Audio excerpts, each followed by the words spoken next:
যাদের স্বামী প্রবাসে আছে, কোথায় আছে, অথবা দূরে আছে, অথবা স্বামী স্ত্রীর অনেক দিনের দূরত্ব, স্বামী স্ত্রী দীর্ঘদিন দূরত্ব থাকাটাও দুই পক্ষের জন্য ফিতনার কারণ হতে পারে।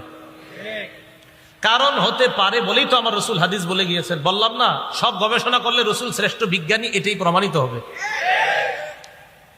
তিরমিজি শরীফের 1172 নম্বর হাদিসের বর্ণনা, قال رسول الله صلى الله عليه وسلم, নবীজি বলেন, লা তালিজু আলাল মুগিবাত, তোমরা ওই নারীদের কাছে প্রবেশ করবা না যাদের স্বামী দূরে আছে, যাদের স্বামী অনুপস্থিত, তাদের কাছে তোমরা প্রবেশ করবা না।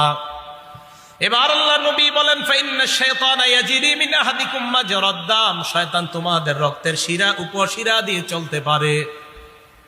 এই কথা বলার পর সাহাবারা বললেন, ওয়া মিনকা ইয়া রাসূলুল্লাহ, শয়তান আপনার রগের শিরা উপশিরা দিয়া, রক্তের শিরা উপশিরা দিয়া চলতে পারে কিনা?